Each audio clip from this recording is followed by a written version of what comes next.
They told me, ba-rum-pa-pum-pum, a newborn king to see, ba-rum-pa-pum-pum. Our finest gifts we bring, ba-rum-pa-pum-pum, rum-pa-pum-pum, rum-pa-pum-pum.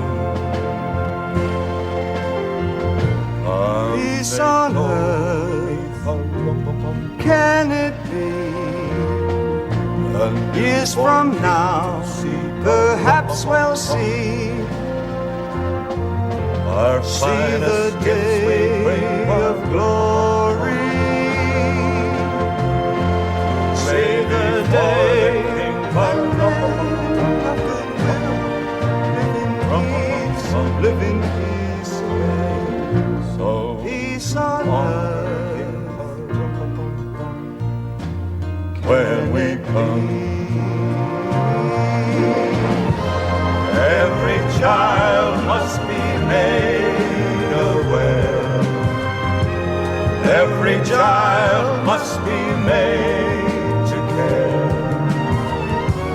care enough for his fellow man, to give all the love that he can. I pray my wish will come true for my child and your child too. He'll see the day of glory. I play my day for him when men of goodwill live in peace again. Peace on earth, can it be?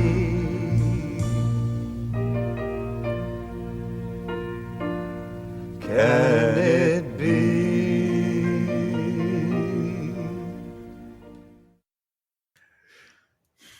Ladies and gentlemen, welcome to the Rum Regret podcast. I am Andy Drake. Johanna Myers.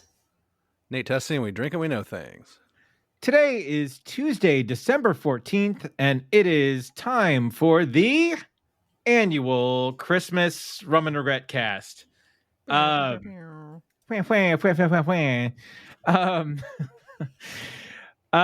so we're just going to sit. We're going to talk about stuff that we need to do during the year to make it feel like Christmas, movies we need to watch, food we need to make, all that good stuff. But let's start with our segments. Joe, do you have a horror corner? I think our horror corner is going to be combined at this point. But and let us first pay our respects to the dearly departed Anne Rice. Oh my goodness, yeah. Yes. 100%. Yeah. Our vampire queen. Yes, our vampire queen. I went to New Orleans for my honeymoon, but I went a few years before as well, and both times went by the house. Had to go by her house in New Orleans just to sort of be there and sort of pay tribute. And I've talked about the class that I took in college before, the vampirism class, where we read interview. Did I? This doesn't sound familiar to me. This might be news. Okay, all right. So this was, oh my God, I can't believe I haven't told this story to you guys. So there was a class at UCSB. It was German 182, Vampirism in Literature and Beyond. Oh my God. Amazing. Yeah, I would have been in that class with you. Holy shit. Right. The professor, his name was Rickles, Professor Rickles, right? And he played the part. He absolutely played the part. So the class had, as sort of any good vampire film, a great sort of cult following. Like everyone would tell you how good this class is, but how kooky the professor is, right? And so anyway, it was a hard class to get into, but I got into it. And sure enough, like the first day, it was a later afternoon class, right? To sort of stay in the mood of everything. And the first day, everybody's like excited. Everybody's, getting ready for it and whatnot. And I swear that he just like Rickles just sort of appeared out of nowhere. like he didn't mist gathers slowly in the front of the classroom. Right. Like we didn't see him walk in, like nobody saw him walk in, but he was just sort of there and he was leaned back in his chair. He had a black, like sort of velour suit almost, right? Perfect. Pale, no hair, the silver rimmed glasses, right? Fantastic. The first thing out of his mouth, I shit you not. He's sitting there, he's tapping his fingers, right? You guys go to the perfect school for this class. UCSB, or should I say UC sucks blood. Oh my God. Okay. Ugh. Is that a vampire dad joke? I was going to say, all dad jokes aside. Yeah. So let that set the tone for the entire semester. Like this guy would pull together themes from Dracula, a Scooby-Doo episode with a vampire in it, and Blackula, and make it all make sense, right? Nice. But everything, it was so, but just his like the midterm and the final questions were so out there. Like it was just like you had to really dig into sort of the themes of a lot of these sort of, lost love and the very similar themes of vampire stories and what they came on. But Interview and Vampire Lestat were required reading for the class. Fantastic. And we read Dracula, we read Frankenstein, we read what else did we read? A lot of I'm trying to think and I can't remember now. But anyway, fast forward a couple years, and this is during my I would go to like Barnes and Noble on a Saturday night and come home with like 4 or 5 DVDs, and that would be my thing for the weekend, right? And I get the Interview with the Vampire DVD, and I'm going through the special features. Who gets interviewed? No but way. Rickles, dude. He is a interview on the Interview with the Vampire DVD. Okay, now I have to go look at this. My tiny little mind is exploding over this. Right? I'm just like, oh my God, I know that guy. I know that guy. So I sent him an email just saying, hey, I saw you on the Interview with the Vampire DVD. That's so cool. That's great. Never heard from him. Didn't hear, but it was just, it was one of the cooler sort of class experiences I had at UC Santa Barbara.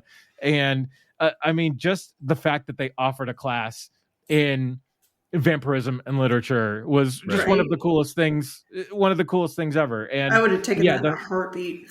Oh yeah. And just the fact that he would pull those parallels from all of these different things was just incredible. So yeah. So R.I.P. Anne Rice. Thank you for just all the great stuff. And I hope that this upcoming Interview with a Vampire or Vampire Chronicles show does at least the material some justice. Secondly, and I'm going to piggyback on your horror corner and sort of merge it a little bit with the streaming selection of the week. Our friend last week, Steve Polivka, the League of Legends, the Rum Regret League of Legends expert, by the way, that is our best performing episode in recent history. We are up nearing like 70 plays, nice. Which is incredible. So Steve, thank you so much. And thank you, Steve, listeners. Thank you, listeners, as well. Our almost 1,200 followers on Twitter as well. What? But he texted us about a show on Netflix, a French show called Marianne. And man, blowing your skirt up, huh? This is a show. Like this is a show. It's crazy. So it's a young horror writer who's sort of a millennial, like I don't care, female sort of thing.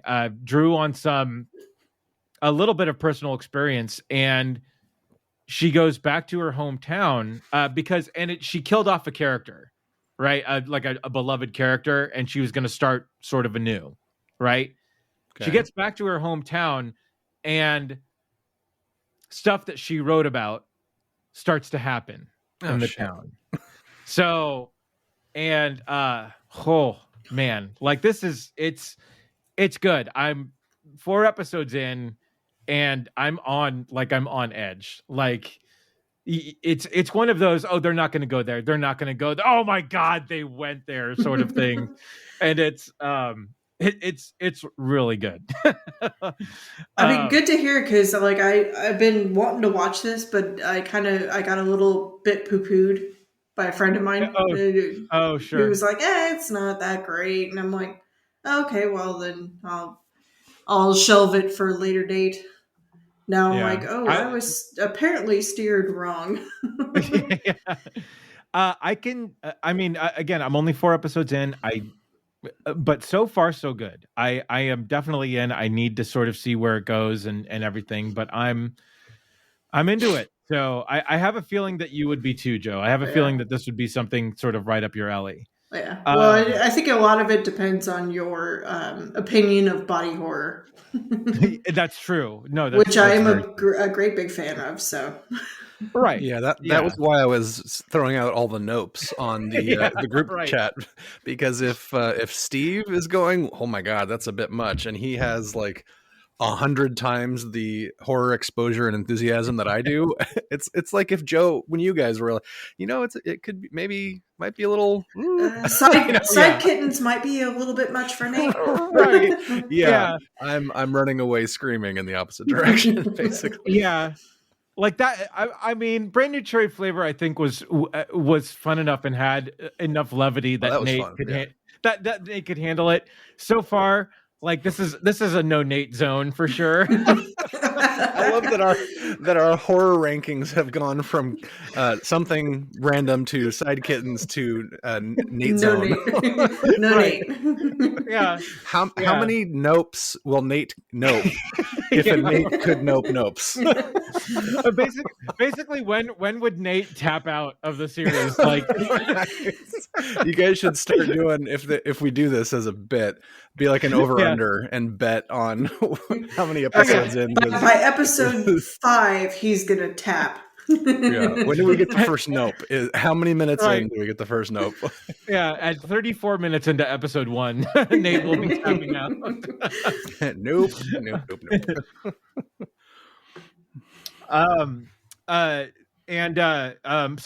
Marianne on Netflix again. If you like the horror, definitely dig in. You won't be upset. And again, thank you, Steve, if you listen, for that great suggestion. Second, just real quick to finish it off, streaming collection of the week, Lost in Space season 3, so good, so great. Really good. I just finished it the other day. I haven't finished yet. Okay, yeah. No, man, so great. It was there was one little part where I was just like, okay, but I want to talk to you about that, Nate, when you get there. Okay. But again, such a strong finish to the season. So I thought that was so good and so worth it. And last but not least, Doom Patrol on HBO Max. If you guys aren't watching this season is so good. It's so good, man. Michelle Rodriguez, she was on Doctor Who. She played the other the Master for Capaldi, and she's just brilliant in Doom Patrol. Again, just solid writing, just so good. And this season so far, we're I think 7 episodes in, and it's fantastic. They are getting a season 4, so Doom Patrol rolling really, really strong. Cool. Yeah, and Nate, I will pass it to you to the Marvel Minute. Well, I've got a couple streaming things just to piggyback on yours. Oh, please do. So, Wheel of Time series on Amazon. Oh, that got really good too, man. Yeah, it started off slow. I haven't actually read the books. I think I started that whole series back when I was a kid, but couldn't get through it. I was too young, I think, to get through that writing. It And sounds that's like it's a 14 books or monster something of a like that. series. Yeah. Yeah, 14 books, and he didn't even have a chance to finish it. I think bummer. I'm trying to remember who came in. Some other major fantasy writer that I should know. Sanderson came in to finish it for him.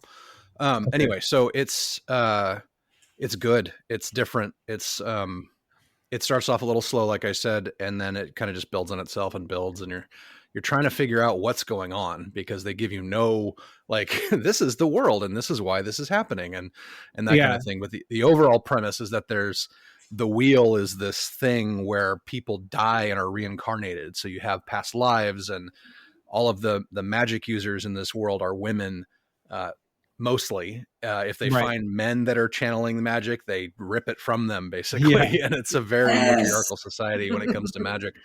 I like it.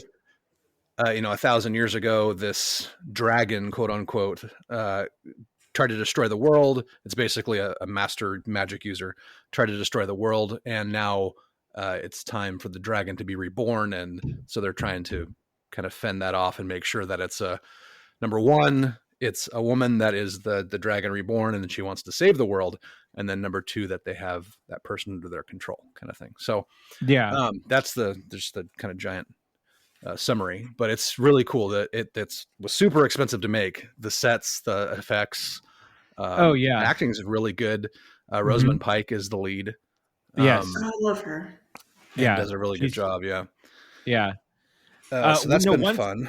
Yeah, once everybody sort of came together, and that's when it really sort of jumped forward for me. This is one of those where as soon as the new episode's out, like, we need to watch it. That's Jamie. It is Jamie's favorite show at the moment. Nice. So it's really good. That'll be fun. We should talk at some point when the season's over, Joe. If you have a chance to watch it, that'd be a good one to cast on because it's meaty. Yeah. There's a lot. Right. Yeah, I'll jump on meaty. Yeah, it's very veiny. Wait, no. Let's see. I'm trying to think what else. There's been a lot. What else did we watch recently that was really good? The World According to Jeff Goldblum season 2. Oh yeah, is out on Disney Plus, and it's just as charming and amazing. He is a national treasure, and damn it, it's just the way he goes through a sentence with somebody, his aphorisms and just his mannerisms, and just God, I didn't know you could be just like. Jeff Goldblum, he's amazing. That's not in a weird way, but just in a warm blanket way. Jeff Goldblum, he's the best. Yeah. The Fly was on the other day, and I had to watch it. I watched it too. Yeah. Right on. I love He actually references that in the last episode. It's about monsters, and it opens up with them. Run, when the was the fly. last time I was a monster? And my mom and I are both the Fly. Good stuff. What else? So I've been digging into season 2 of Jessica Jones. That's good. Really good. Nice. That first season ended kind of flat for me. The buildup was so strong. And then the ending was satisfying. It just didn't kind of meet up with the buildup, in my opinion. But it's been cool to see how, kind of next steps. I've only a couple episodes into that. Yeah. I do need to catch up on Doom Patrol, and I do need to catch up on Titans. I started Titans, but I haven't. I think I'm 3 or 4 behind. Titans took a while for us to get into, but it finally, like, the final stretch of it hit home. Like, it was tough. Yeah. Like because Jason Todd, the kid playing Jason Todd was just twerp. Yeah. Yeah, and it's really hard to get behind it. But then, man, Vincent Kartheiser as Scarecrow, is so good, and he's so great. He was Angel's kid on Angel back in the day, but has since done like Mad Men and everything, and he kills it as Scarecrow, and he's so good. Nice. So that really saved Titans toward the end. So yeah. The other one that I was chatting with you guys about today, Super Crooks on Netflix. Oh yeah. So I think it's a Japanese anime kind of crossover, but it's part of the Millerverse. So What was the Legacy of Jupiter or something like that we watched earlier? Oh yeah, or was it Jupiter's Legacy? Jupiter's Legacy, thank you. Okay. That's this part of the same world, so they reference those heroes, and those heroes actually make appearances, and but it's a complete Japanese anime style. It's a mature rated thing, which is awesome. Okay. And it's very kind of campy. It's not serious at all. Oh, cool. So it's a very entertaining watch, and each episode's only 23 minutes or so, because it looks like it's a TV show at one point. So that's really fun. I highly recommend that. Yeah, just as kind of a throwaway. Yeah, Joe, what was the animated show that you told us to watch? Oh, I was going to say Inside Job. Yeah, so like I got stuck watching Inside Job, and it is so freaking funny. And if you'd all like conspiracy theories and the whole like deep state thing, it's hilarious. Like they go into reptilians and flat Earth, and it's so funny. Yeah. Where is this? It's on Netflix. It's an animated show called Inside Job, and Lizzie Kaplan is the main, and so she plays she's the main like scientist, and her dad is seen this. Her dad is Christian Slater, which nice. It's like it's weird. I'm like, I can't register him as Christian Slater because he's like kind of an old drunk, like Rick Sanchez-esque. Oh my God, Brett Gelman is in this. Bobby Lee. Bobby Lee is perfect. Oh no! Actually, he is my favorite. Like that's the reason I kind of got turned on to this, because one of my friends is a huge Bobby Lee fan. And Funches is in it too. Oh, I gotta watch this. Yeah, it's great. Dude, Christian Slater has turned in some good voiceover work. He was great on Archer as a CIA guy named Slater. But yeah, no, he was initially in one episode, and he was so good that they brought him back for a whole arc in the next season. So yeah, he's been turning in some decent voiceover work. So I'm it was funny. I couldn't clock him as like once I saw, I'm like, who Christian Slater is in this? Who's his voice? Like I've watched the show like 4 episodes, and then I'm like, he's the dad? What? Are you kidding me? Yeah. Nice. All right, Nate, we're ready. Marvel Minute. Hey.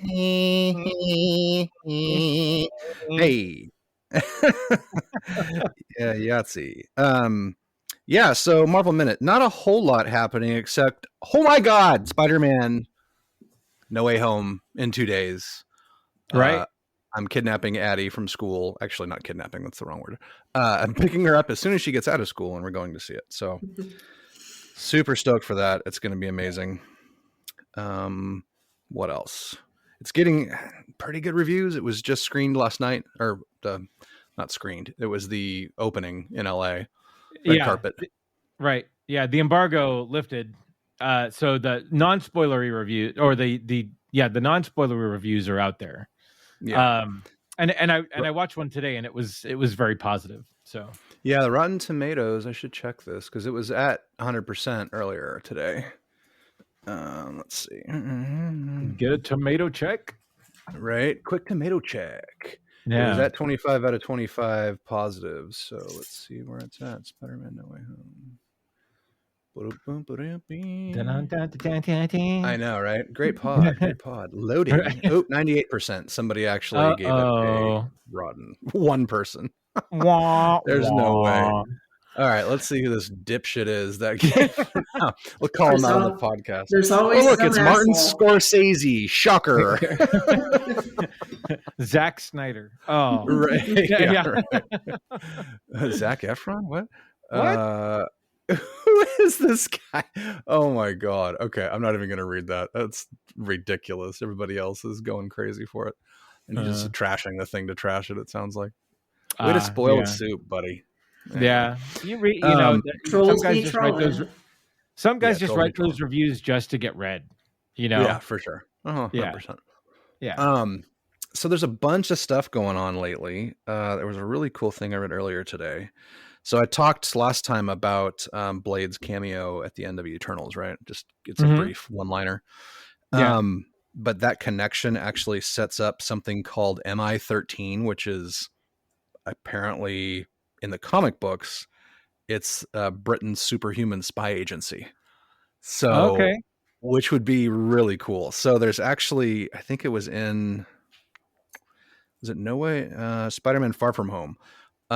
That building that Nick Fury and Maria Hill were working out of in London was the, what's that called? The Shard. It's basically the building where MI-13 is supposed to be in the comics. Okay. So whatever people are theorizing is that they're going to set up this MI-13 team, which is supposed to be super cool. So it's supposed to have Blade on it, the Black Knight, which is Jon Snow's character from the Eternals, Captain Britain, which might be our Superman guy. Awesome. my brain's not working. Henry Cavill. Henry Cavill, thank you. Let's see who else, and a bunch of other people. I don't have the list here in front of me, but it's that MI-13 is supposed to be like this dark, espionage super spy agency type place, even though they have a heavy hitter like Captain Britain, which is basically like a Superman type. Okay.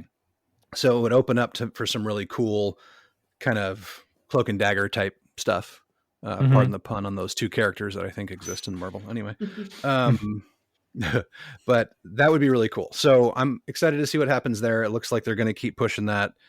There's rumors of Keanu joining the MCU in some capacity. It's kind of all over the place. People want him to be have been abound for years. they have, but they're getting more traction lately. They want him to be Ghost Rider because he owns a motorcycle company, that kind of thing. I think Silver Surfer would be cool. Maybe a little too on the nose. Sure. There's a bunch of options that he could be. But that's just a fun rumor that keeps circulating. But I have seen it a lot more lately. I think it's just because the new Matrix movie is coming out soon, a couple weeks. Right. So and everybody loves Keanu. Yeah, he's amazing. Yeah. Let's see what else. So apparently, Chadwick Boseman's brother says he would have wanted Black Panther to be recast. I think I'm not down with that. I think they should just move on. Especially considering the actress that plays Shuri has been fired from Black Panther 2. Really? Yeah. So what happened? She was a big anti-vaxxer apparently, and then also was injured pretty bad on set and was months away from the set, and they kept filming without her. So I'm not sure how it went down, but apparently she was pushing a bunch of her anti-vax agenda on set also. This is all, hearsay, obviously. I don't know what the actual story is, but I think there's just a combination of kind of strike three and then you're gone for a certain amount of time. And there's probably contractual mods in there that state if you're, can't fulfill your contract, then we have to move on kind of thing. Right. So I'm not sure how that's going to happen, but the fact that they were still filming while she was gone means we probably won't be have any longer of a delay for Black Panther 2. So we'll see what happens with that. So wasn't the entire clamor there to have her take on the mantle? It was. Yeah. So are we going to have Black Panther 2 without Black Panther? No. So I think the idea is that M'Baku might become Black Panther. Okay. I can't remember the name of the actor, but he's a badass. And I think what they're going to do with Black Panther 2 is they're going to kind of do a flashback to the snap and see what happens, because Black Panther was snapped away. Right. Right. Yeah. And from what I've heard, they're going to write in that M'Baku became the Black Panther in that 5-year gap.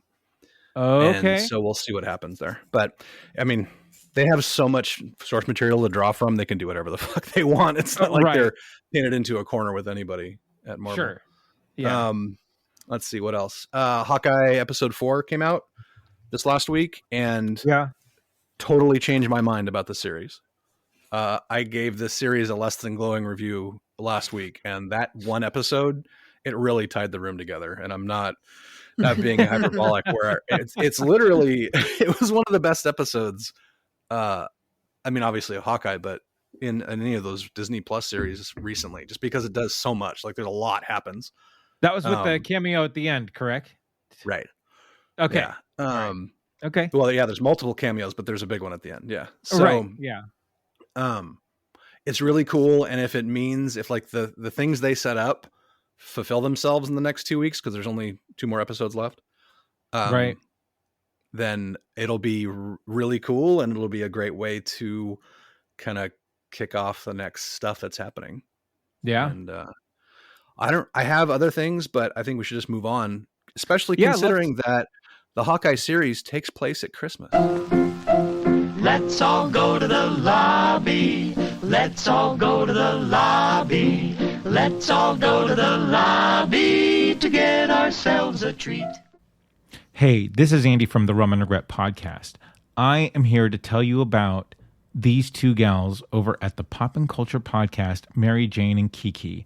Like, if Nate and I were girls, we would be Mary Jane and Kiki. These 2 girls are so funny and so great. They're over at the Pop and Culture podcast. Check them out. 2 funny women love to laugh, drink, cuss, and make sarcastic comments about celebrities. Each week on the Pop and Culture podcast, these ladies address a new topic, from current events to alternative lifestyles. This podcast is really good, guys. It's number 6 on Good Pod's top indie performing arts chart. Grab a drink, pop some popcorn, and listen to the Pop and Culture podcast on all your podcast platforms. All right, back to the show. That's true. So let's talk some Christmas traditions. So I know for me that there are like certain movies, certain videos that I sort of need to watch to make it feel like Christmas. And it's not necessarily Christmas, or it's not an official Christmas until I watch those things. And some things I sort of like wait until the end. Now, do you guys have those as well? I have a couple that, like, as soon as it's Christmas season, all right, I'm throwing this on. And then there's ones that, are kind of like the end of Christmas, of like, all right. Right. Yeah. So, I mean, for example, like Christmas Vacation, I have to watch that during this time of year. Like, and Thanksgiving, I'm already starting to want to watch Christmas Vacation. Right. Yeah. And as much sort of argument has gone into whether or not this is a Christmas movie or not, I do have to watch Die Hard this time of year. Nice. It is just it is, to me, it's a Christmas movie. I am in the Die Hard is a Christmas movie group. So I'm in the group of Die Hard is absolutely a Christmas movie, but it's also anytime you want to watch it movie. No, because like my husband's like that's kind of a staple movie for him. Of like, we don't know what to watch, let's watch Die Hard. Yeah, right. Yeah, but then like other weird like little things that I need to watch too, like the David Bowie Bing Crosby duet of Little Drummer Boy and Peace on Earth. Absolutely. Like that, and now since they've done it, the Will Ferrell John C. Reilly cover of that as well. So I watched Please those. Put both of those in the show notes. Yeah, I watched those back to back, and it was great. So it was maybe like 4 or 5 years ago. It was Funny or Die. Will Ferrell and John C. Reilly did a sort of a shot-for-shot remake of that video. Oh my god, that's amazing! In the same clothes and everything, and they sing the song, and it's, I mean, it's perfect because they're both really good singers too, but they put their flair on it, and it's brilliant. But that's one of those things. I also need to watch, and it's not because I have a kid. I did this one before I had Xander. The Charlie Brown Christmas special.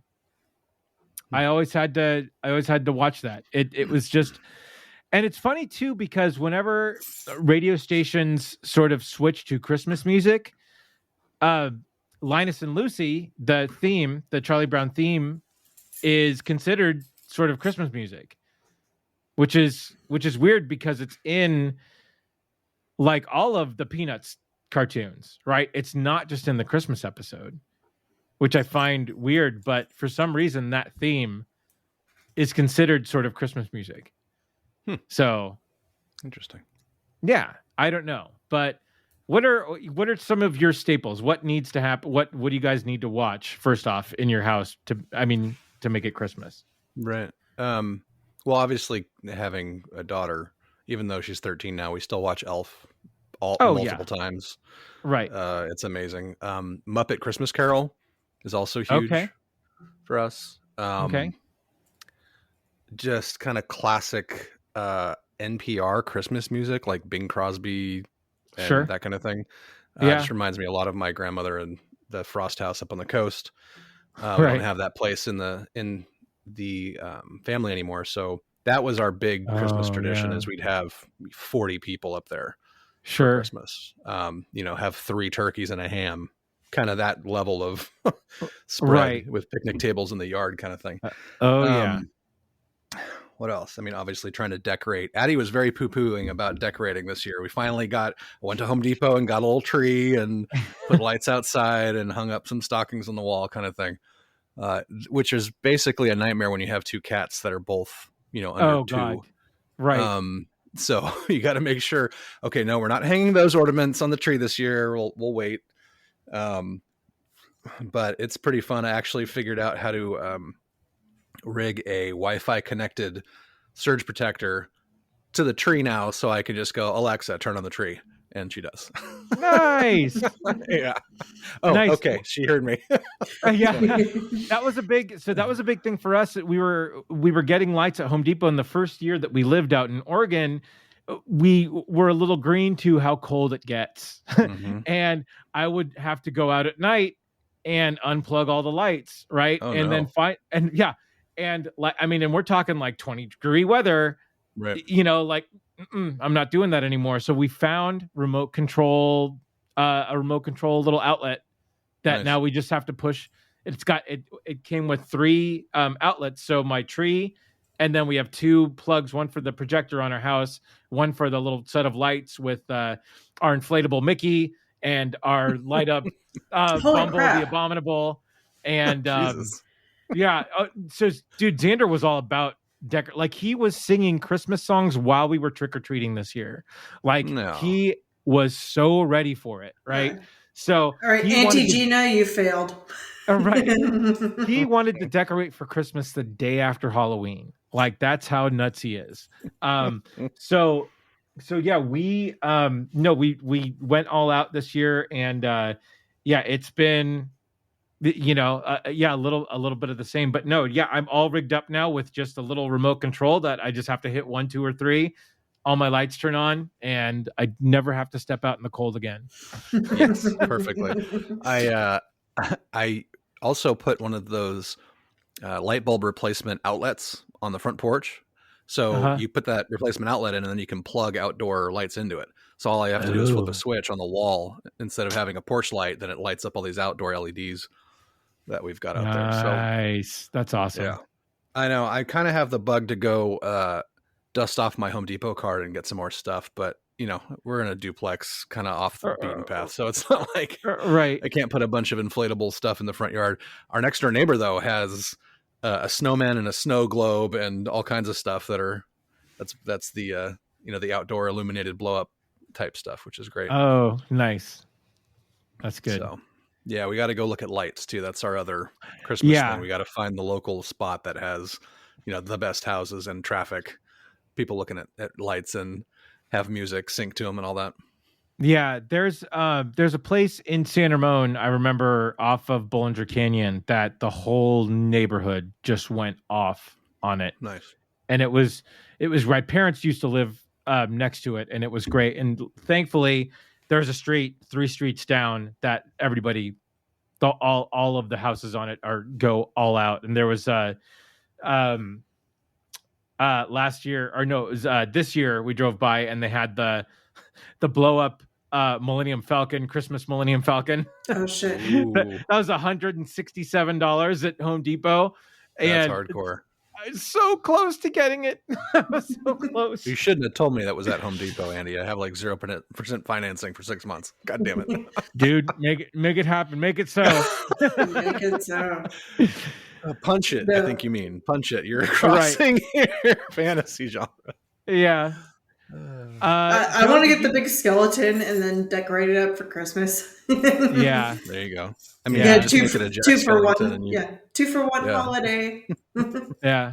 Did you guys put lights up this year, Joe? No, we didn't. We're going through Wow. a lot of remodel stuff. So yeah, like Yeah. Christmas for us is a weird time. Given Yeah. we've had a couple of family tragedies happen around Yeah. Christmas, so it's like, Yeah. But like the things that are either I need to have happen at Christmas or fun.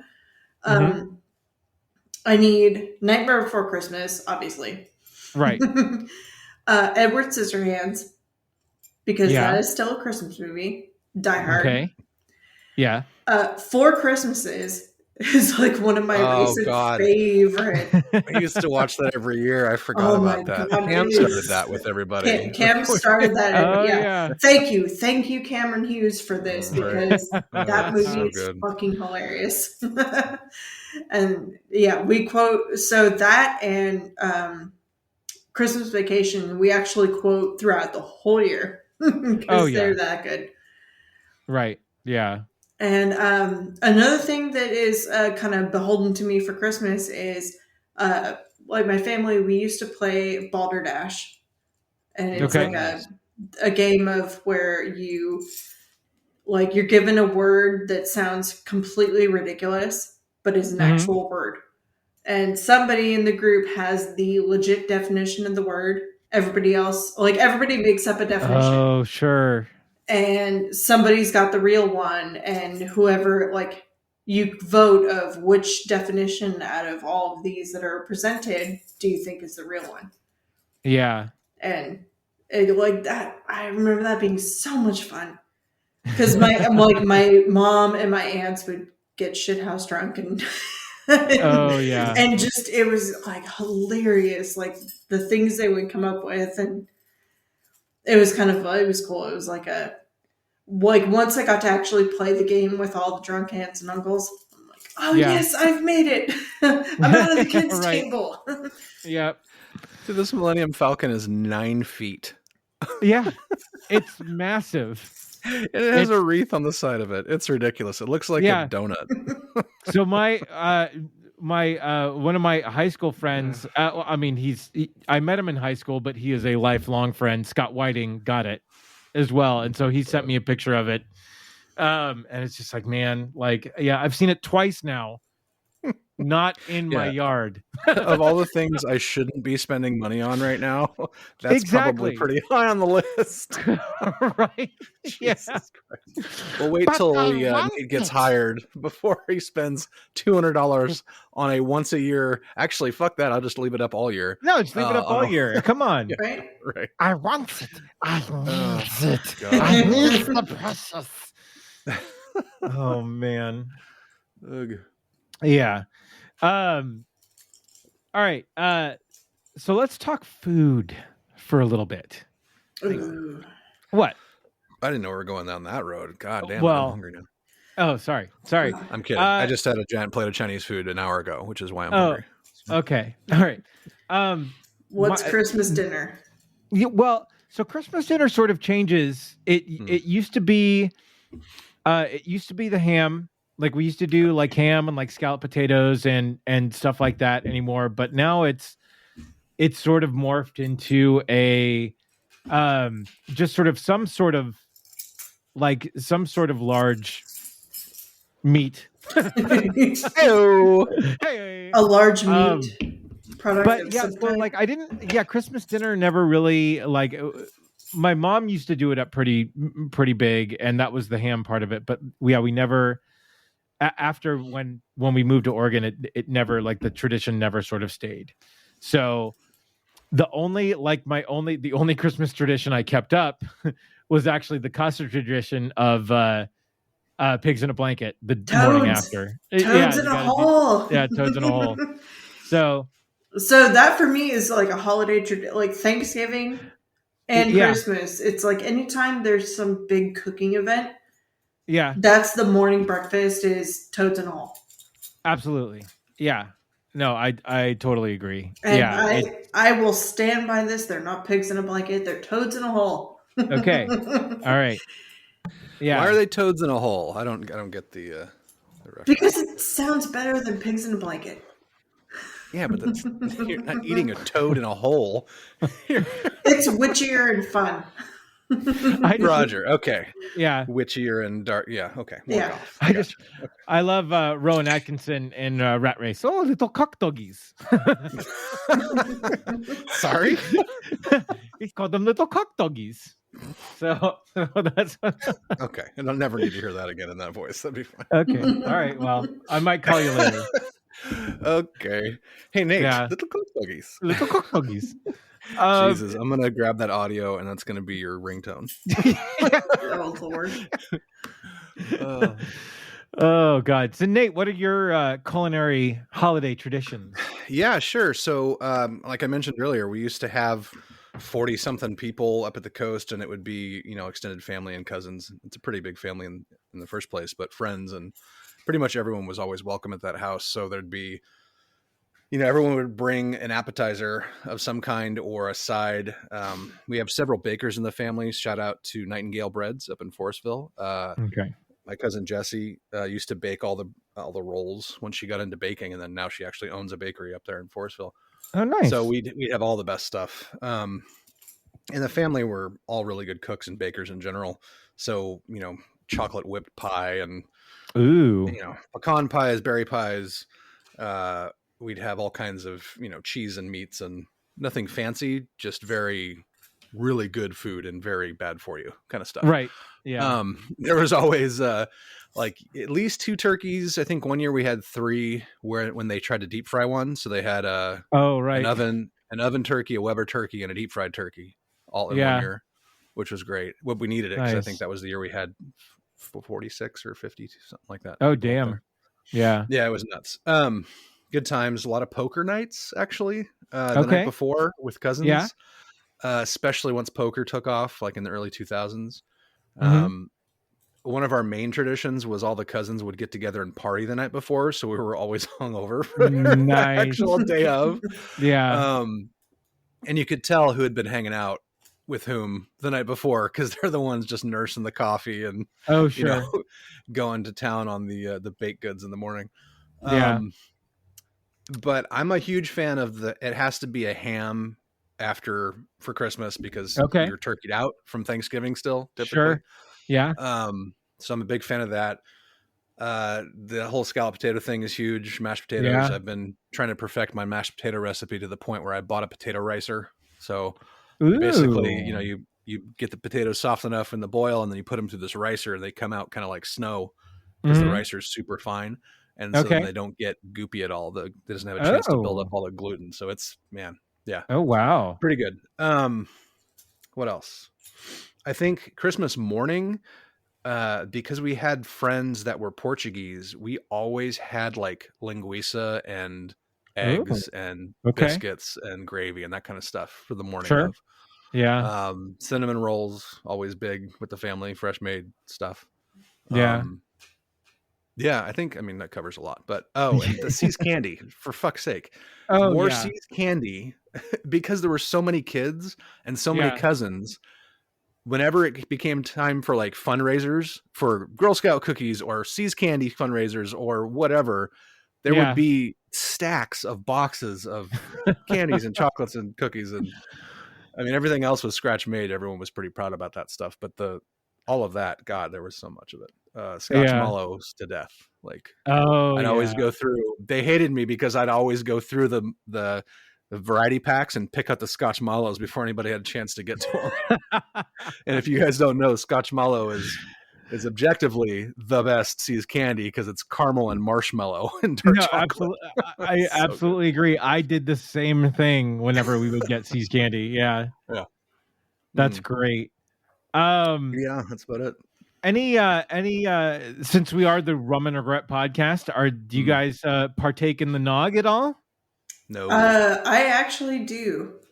Yeah, we do. Which as is well. weird because you wouldn't think I would like nog because I'm like it's got egg in it and it's weird and gross. But Yeah.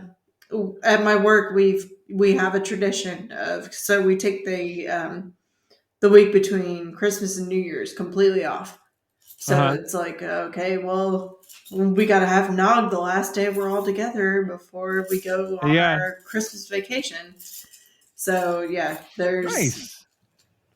there's some nog action, and I actually kind of like it. Yeah, no, try it again. I haven't tried it in years, but it's slowly become a tradition for us as well. I bought it offhand. I think the first year we were here in Oregon, and sure enough, it stuck. Like whenever it came around the season, Jamie would ask, "So you gonna get some nog this weekend?" I'm like, "Yeah, why not? Why not?" And hashtag get that nog. Yeah, so we mix it. We obviously mix it with a little rum, and the night starts. Yeah, nice. Yeah, I do like a hot toddy now and then. Oh, okay. Oh man. Yeah. So, Joe, you were there, right, when we went to see the police in LA? Oh yeah. The famous hot toddy incident. Oh yeah. I was gonna say hot toddy incident. There is a all right. We can chase this down, guys. What's happening? Change the names to protect the guilty. Okay, so his name was Hammer and Hughes, and continue. Please. Yeah, I'm gonna let you tell the story, Andy, because I'm in no way, shape, or form to tell it. Okay. So we went to the police. It was a police reunion tour. And this was before they sort of marginalized down to smaller venues, so they were only doing larger venues. And the closest that they were going to get to the Bay Area was Dodger Stadium in LA, right? So I am a massive police fan. As am I. Yeah. So we discussed this amongst ourselves and decided we would get a group together and head on down to LA. And your brother was down in LA at that time, right? That's right. Yeah. Well, Danny lives in San Diego. Lieutenant Dan lives in San Diego. But he skipped out on us, right? Yeah. He never made it. He never made it. Shocking. Right? Yeah. Yeah. That's on brand for Danny. So it was me, you, me, Candace. you, Candace, Rudy, and Camp. That's right. They all took a van, I guess. Pilgrimage. Yeah, pilgrimage, if you will. Oh, this is the famous re-dancing in the car. I don't know it, but I love it video. Anyway, the hot toddy incident has spiraled into the Van Dancer Accord. It spiraled into memories. Memories, yeah. Dude, Candace and I were in the back of the van, like playing video games. Right. Yeah. We had a PlayStation. Oh Jesus! This must have been before I knew you guys, because I would have been all over this. Well, we met Cam we met you through Cam. Mm-hmm. That's right. That's the end right. Of 05-ish, something like that. Yeah.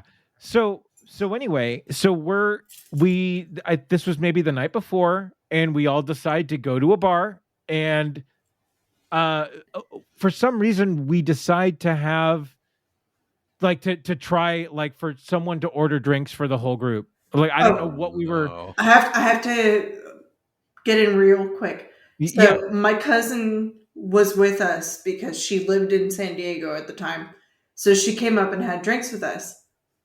And so she was the reason.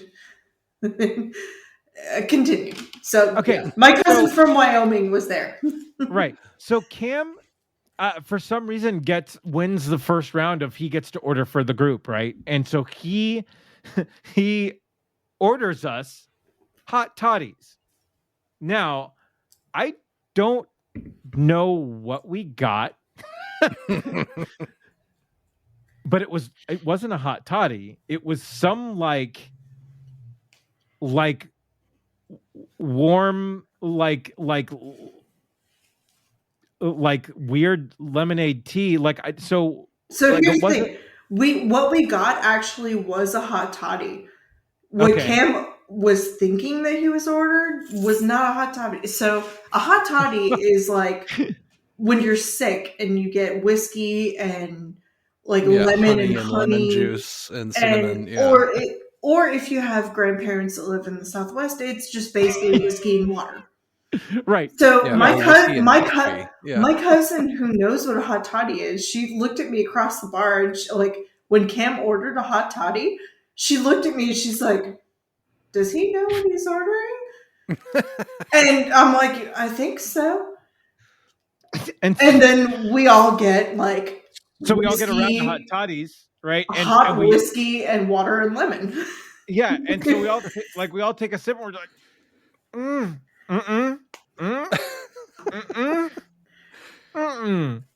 and it was just like it was just, and so we gave Hamron crap. Hamron cues the whole rest of the trip for ordering us this awful, like hot, terrible alcohol. That was the whole thing. That was the worst payoff for the longest buildup. Well, no, the thing was, what he actually wanted to order, I think, was like a slippery nipple or something like that. It was something fruity and like nice. Yeah. That's funny. Yeah. The hot toddy incident. That's the unreleased Guns N' Roses album. All right. Yeah. Forever be immortalized as the hot toddy incident. And Hamron is never allowed to order for any of us anymore. I'll give him shit next time I see him. Yeah. We tipped the waitress well, though. Yeah. Good. So just give him, send him some hot toddy mix for Christmas or something from us. That's funny. We actually went out and had some drinks at Five Sons the other day, and then ended up at Whiskey Lane for a couple drinks or whatever. Yeah. If I can rope him into doing that again, I'll make sure to bring him a hot toddy. There you go. Nice. It's from you guys. This is from Rum Regret. Right. Oh man. So anything else?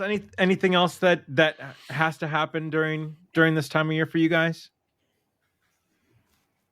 No. No, not really. Did I mention Grandma got run over by a reindeer? No, you did not. That is like the staple Christmas song for my family. Mm-hmm. Nice. Because it's hilarious. Right. Do you guys Yule log it? On the day of Christmas, do you watch? Do you watch it?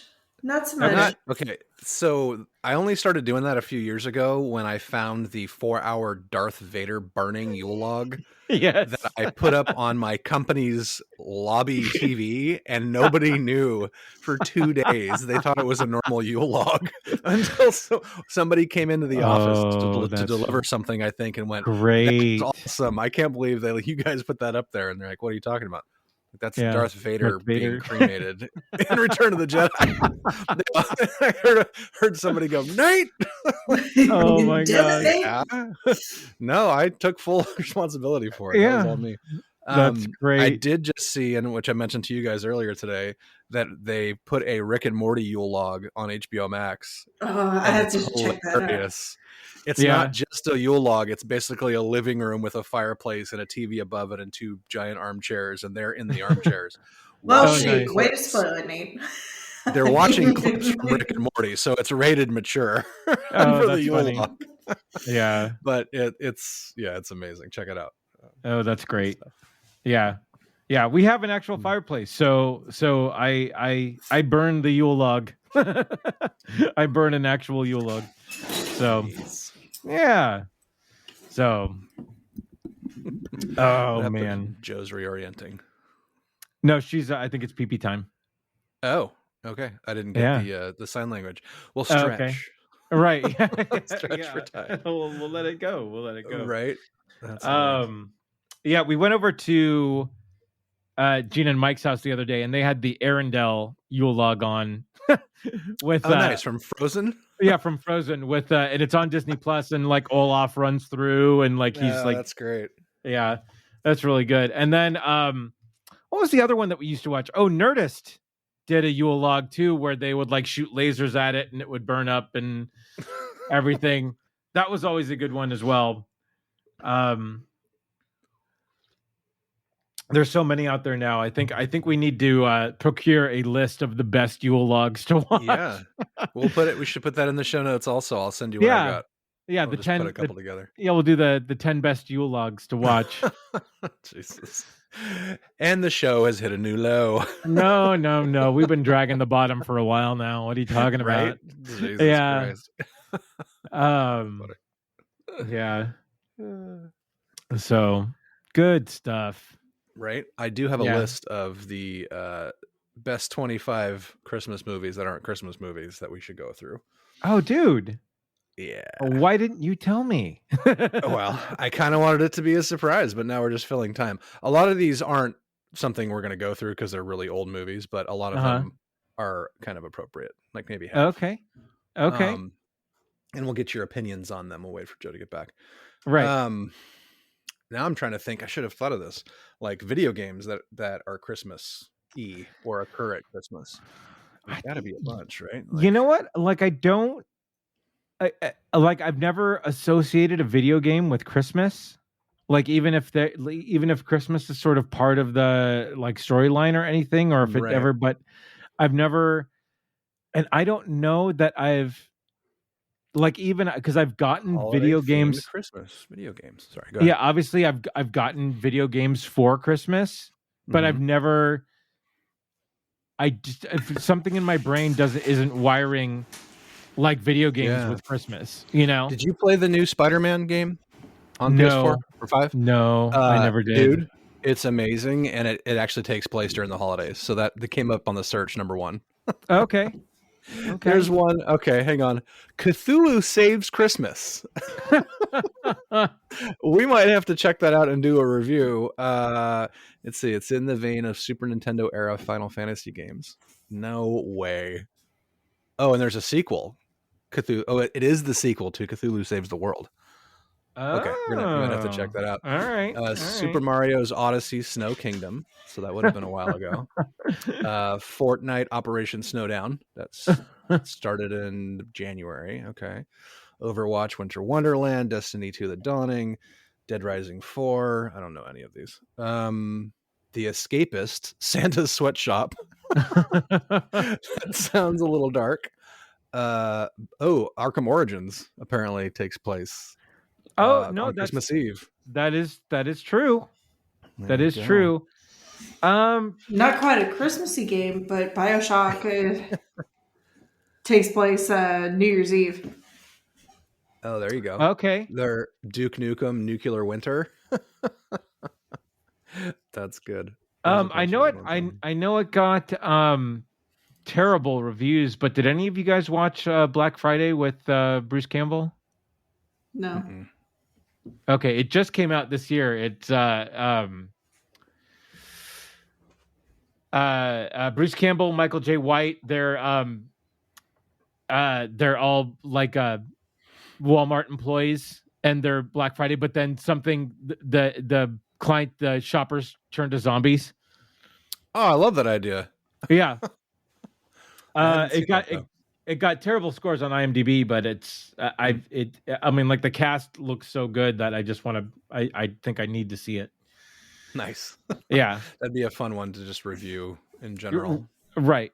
Yeah. Oh, really, really bad movie reviews. There's a new bit for us. There we go. Yeah. So, Joe, when you were gone, I told Andy I had run across a list, the 25 best Christmas movies that aren't actually Christmas movies or aren't technically Christmas movies. There's a lot on here. A lot that don't really apply to us, but I'll just throw out some highlights and see what you guys think. Let's see. Nobody Cares About You Got Mail. Iron Man 3. So does take place at Christmas. Okay. There is a Christmas party, and there is a scene set to Jingle Bells. So I think we're going to give that a thumbs up. Is it worth it to watch Iron Man 3 for the Christmas trees? For Christmas. You know what? I Probably mean, not. if it's like I said, Die Hard is a one night like during a Christmas party. I mean, It's like on the list. Yeah. Which but I'll watch Die Hard any day of the week. right. Yeah. Just because there's a Christmas part of a movie doesn't necessarily make it a Christmas movie. If it takes place at or around Christmas, in my opinion, it's a Christmas movie, regardless of what the theme is. But what was it? I mean, for instance, okay, please continue. LA Confidential comes with Bloody Christmas when drunk cops beat up a bunch of prisoners during a drunken Christmas party.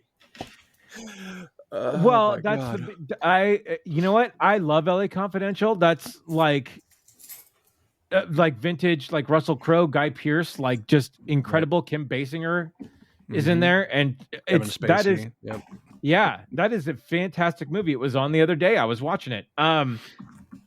It starts off with Bloody Christmas, but again, such a small part of the movie that I'm just not. I can't call it a Christmas movie.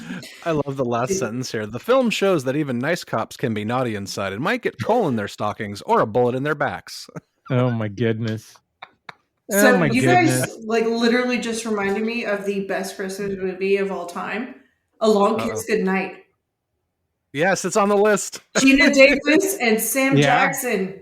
Come on. It's on the list. The next one on this list is Die Hard, which obviously we can agree. Ding ding. But then the one underneath that is Long Kiss Goodnight. Long Kiss Goodnight. That's legit. No, that's legit for sure. Movie, and definitely a Christmas movie. Yep. Oh my God. Yeah. She diverts the evil villain's plan to detonate a chemical bomb in Niagara Falls during a Christmas parade to blame Islamic terrorists. Wow, they really were ahead of the curve there. That's hilarious. Yeah. Eventually, Davis saves the parade and kills the bad guy thanks to an improvised hoist from a string of Christmas lights. That's funny. The next one on the list is Gremlins, which I 100% consider a Christmas movie. Agree. Yeah. Absolutely. Yeah. Takes place at Christmas, and Dad dies the story about the dad dying in the chimney. That's great. Edward Scissorhands. Yeah, for sure. Absolutely. Takes place at Christmas. There's a bunch on here too. Meet Me in St. Louis, which I have Judy Garland. Okay, well, moving on. Kiss Kiss Bang Bang's on this list. Interesting. Christmas in L.A.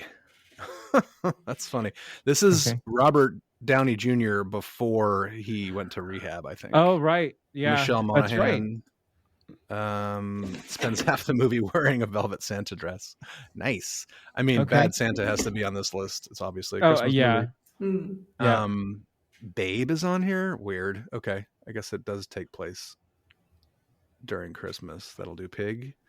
Batman Returns. Hell yes. Oh yes, absolutely. No, for sure. Yeah, that's all day. That's the best. Shoot, I might watch that Christmas as soon as we wrap up here. I haven't shown Addie these movies yet. I think we have to go through this. She's seen the first one. The definitive Christmas moment in Tim Burton's Batman Returns come when Christopher Walken's murderous businessman, Max Schreck, introduced as Gotham's Santa Claus, delivers a patronizing speech as he hands out gifts. I just wish I could hand out more than expensive baubles. I wish I could hand out world peace and unconditional love wrapped in a big bow. That's hilarious. I'm gonna have to watch that again. Michelle Pfeiffer. Right. Let's see. Little Women, Steel Magnolias, Sound of Music, The Chronicles of Narnia, The Lion, the Witch, and the Wardrobe. Super sweet. This is definitely a Christmas movie. It takes place at Christmas. It's a snow-filled Narnia because of the witch, but I don't know. It's a good movie. Yeah. In general, Trading Places. For sure. Yes. No. Yep. One of the best Santa Clauses ever. When my goodness. When he's drunk and eating the salmon through the beard. The beard salmon. This is one of the worst. Oh God. I gotta watch that movie again. That was one of my favorite movies. That was one of the movies. So I know we talked about this last time. That was one of the movies that I was shown way too early. Like between that and like Predator and Aliens and all of those movies. I feel as soon as they came out, I saw them and it was great. I mean, Jamie Lee Curtis just wow. I feel like, well, not that our parents didn't care, but I don't feel that it was stigma back then to show your kids. Issue. It really wasn't, because we the same. I know that movie backwards and forwards, and it's because I watched it during the impressionable years. Right. So it's still bad parenting. We Rocky Horror Picture Show. Like, come on. Right. Yeah. So that's hilarious. Let's see what else is on here. Eyes Wide Shut. There you go. Erotic Underworld. Most emphatically a Christmas movie, because there's always a holiday light shining through windows and there's Christmas trees in the background. That's fun. Rocky 4. Oh man. It happened. The climactic fight between between Rocky and Drago happens on Christmas Day in Moscow. And we get this, and we get the snow montage for sure. Yeah. It says after Rocky spends Halloween and Thanksgiving doing CrossFit in the snow. Yeah. Yeah. It counts. It counts. I'll allow it. I will allow it. Does count. Absolutely. Yeah. Rocky then wishes his son Merry Christmas and tells him to go to bed after he wins because he doesn't understand how time zones work. Yeah. That's hilarious because it's the next day. Right. Back in the US. Yeah. He just recut that movie? No, I did not. Yeah. It's called, he calls it Rocky versus Drago, but yeah, he recut the movie and added some time to it and took like some different camera angles on shots and whatnot. So apparently it's pretty cool. I haven't checked it out yet, but interesting. Yeah. He's apparently going to star in a movie coming up pretty soon as a mob boss, as like an Italian mob boss. It's such a stretch. I forget who. It was on some show, and they were talking about how it's just a nightmare for the closed captioning people, and that was it. Oh my goodness! Yeah, right. All right. So wrapping up this list real quick, we've got Reindeer Games, which is easily the worst Ben Affleck movie ever. And then Lethal Weapon is on here. No, that's absolutely a Christmas movie for sure. Oh my God! It started the bloodier tradition a year earlier. That's hilarious. Yeah. Shootout at a Christmas tree farm. That's right. With Gary Busey. Oh man. Yeah. I'm going to have to watch that again. Okay. That's not the last one. I'm sorry. Invasion USA with Chuck Norris battling Latin American guerrillas attacking Christmas shoppers in Florida. Okay. Are there sharks involved? Yeah. I might need to watch that for reference. Oh my God. And because the filmmakers were allowed to shoot at a mall that was being rebuilt, they really do blow things to bits. Uh-huh. That actually makes me want to watch it. Yeah. Right. I'm also blown sold. to bits. The terrorist leader who Chuck Norris kills with a handheld rocket launcher. Merry Christmas.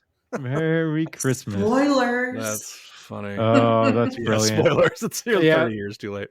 Yeah. Good stuff, guys. Oh, any that's others? Great. Can you guys think of any other movies that should be on this list? No, I think that list was pretty long and well distinguished. done. Long and distinguished, yeah. Like my Johnson. Speaking, when the hell are we going to get Top Gun Maverick? We're never going to see that movie. Yeah, it's coming out in the summer. He just wanted to wait to get more money. Yeah. Hopefully, Unicron doesn't come and kill us all. The boys will be playing in the sun. Yeah. Right. Yeah, you get to see Miles Teller all ripped up as Goose's son in that one. He's still acting?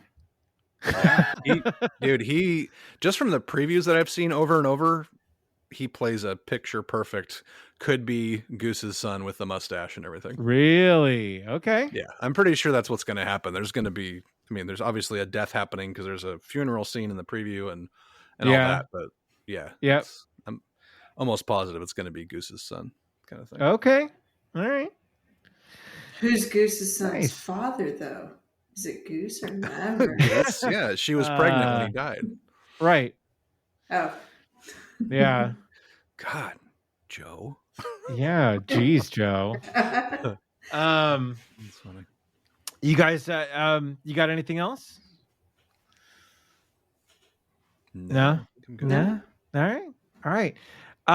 What are your Christmas traditions? What songs do you have to hear? What food do you have to make? What movies do you have to watch to make it feel like Christmas in your house? Let us know in the comments. Yeah. You can find us on Facebook at the Rum Regret Podcast. You can find us on Twitter at rum_regret. Total brain fart right there. Joe, where can they find you? At Joe Chickadee on the socials or at joechickadee.com. Nate, where can they find you? Sure, Avid Gamer, AV1D Gamer on all the socials and your gaming platforms of choice. And I am Crazy Drake on Facebook, Andrew Drake on Twitter. And until the next time, we have spoken.